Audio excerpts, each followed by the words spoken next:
Who really was Freddie Mercury? Do you think you know everything about me? Maybe you see me only as the eccentric lead singer of Queen, owner of an unmistakable voice and legendary performances.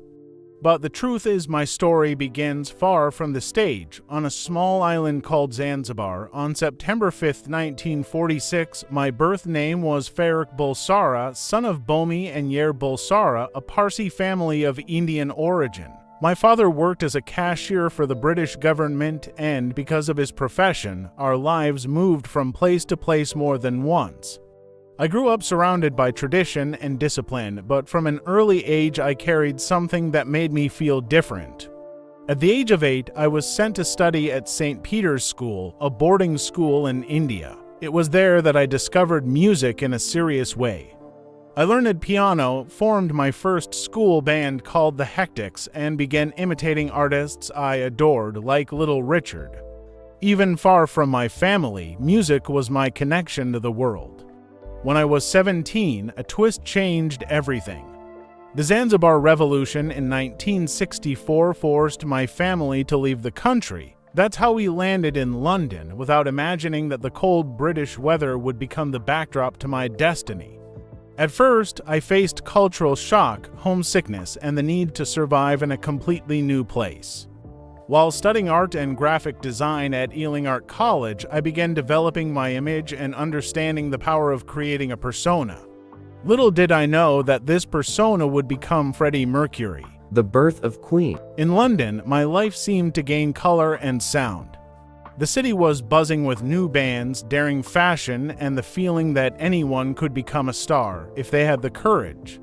I, who had always been shy off stage, understood early on that I could use music to create my own identity.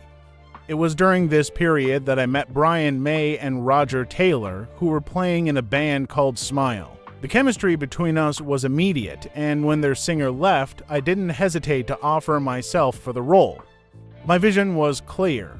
I didn't just want a rock band, I wanted to create something bigger, almost theatrical, where every song was an experience and every show a spectacle.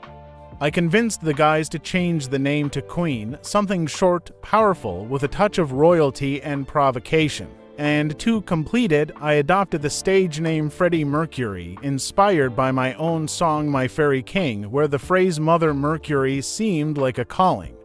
John Deacon joined us on bass, and the lineup was complete. We spent hours composing, experimenting with sounds, and refining our image.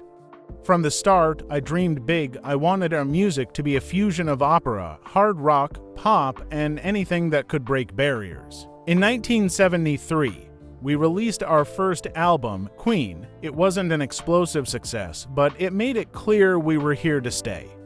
Slowly, we began winning fans, and every step was a victory. But I knew we hadn't yet created the song that would put us on the map for good. That moment was coming, and it would forever change not only our lives, but also the history of rock. Bohemian Rhapsody. The boldness that changed everything. It was 1975, and we already had albums released, but I felt something was missing to truly set us apart from all the bands of the time. That's when I began working on a song that had been born years earlier, back when I was still studying. In my head, it would be a kind of mini opera within rock, with multiple sections, changes in tempo, and complex vocal arrangements. Something that, to many, would sound like madness. I spent days and nights composing Bohemian Rhapsody on the piano, scribbling lyrics that mixed drama, tragedy, and mystery. When I presented the idea to the rest of the band, some thought it was too risky, but they knew I was determined. We recorded the song in 3 weeks, using studio techniques that were rarely explored at the time. We layered endless vocal overdubs, creating a massive choir with just our voices. Record labels didn't believe that a nearly 6-minute song could play on the radio. They said it was commercial suicide, but I knew that if we released something ordinary, we'd be just another band. When Bohemian Rhapsody finally came out, the response was overwhelming. It spent weeks at the top of the charts, had innovative music videos, and became an eternal anthem. This moment marked Queen's transformation into a global force. For me, it was also proof that audiences were ready to be surprised, to embrace the unexpected. And I decided I would never again follow predictable formulas. The stage became my kingdom, and each performance an opportunity to leave everyone breathless. Life on stage, between lights and masks. If there was one place where I truly felt invincible, it was on stage. At every show, I completely transformed.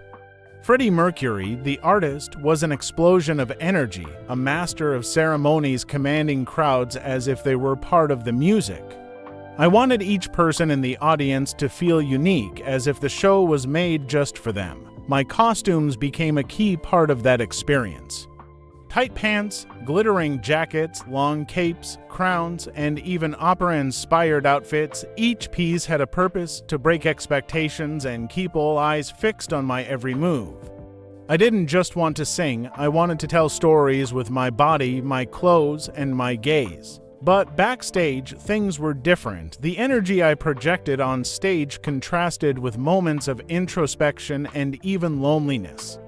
I had my fears and insecurities, but I learned to hide them behind the persona I had created. This duality was intense: on one side, applause and cheers.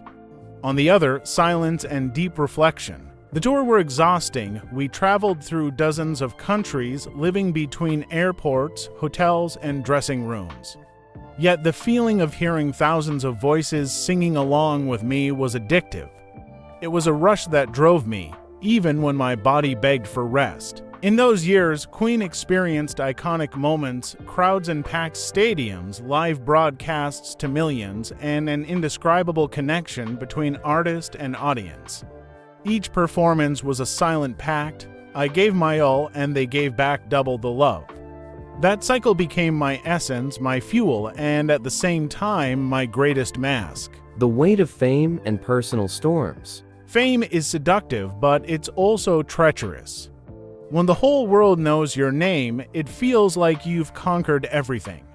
But the truth is, constant attention also brings pressures and judgments that no one is truly prepared to face.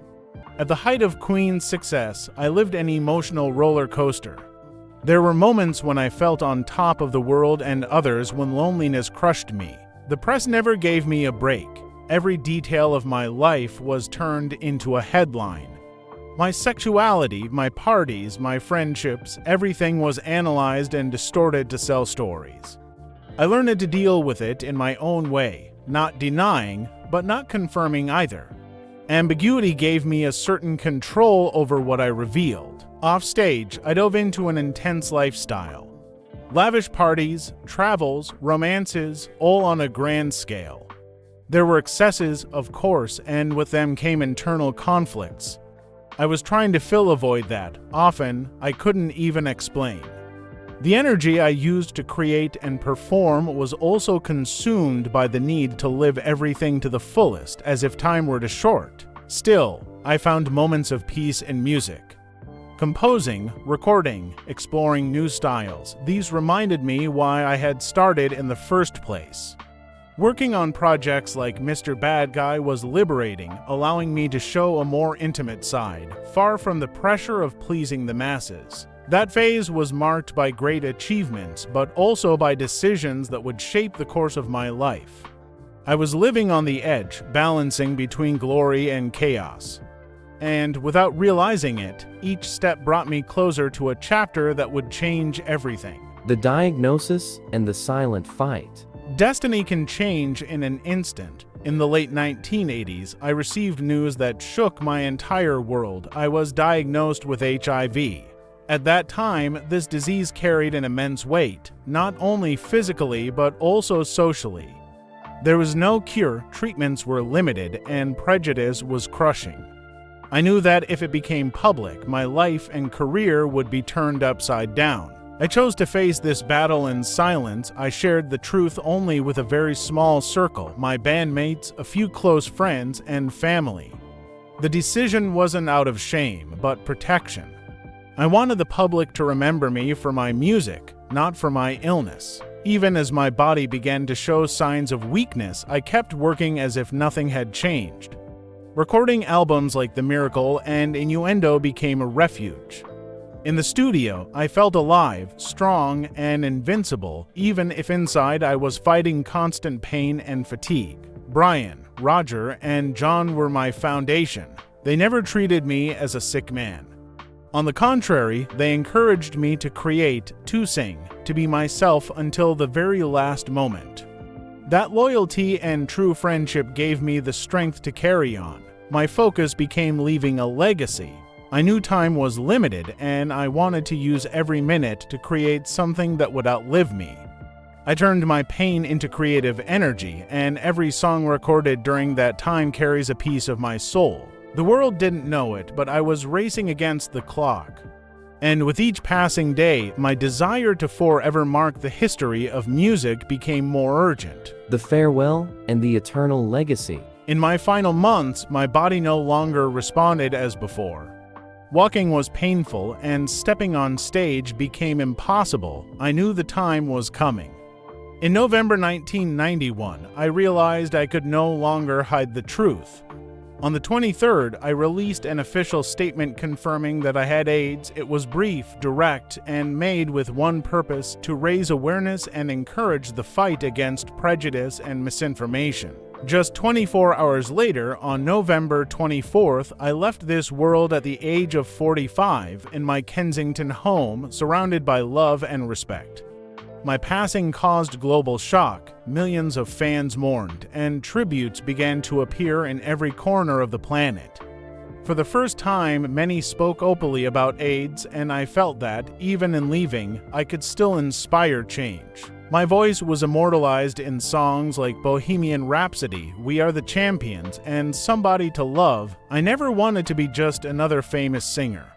My wish was always to touch people, to make them feel something deep, and that, I believe, I achieved. Shortly after, my bandmates created the Mercury Phoenix Trust, a foundation dedicated to fighting AIDS worldwide. That way, my name remained tied not only to music, but also to a cause that can save lives. If you listen to my songs today, remember, it wasn't just music. It was my soul, my story, and my truth. I'm gone, but art is immortal, and as long as there's someone singing along, Freddie Mercury will live on.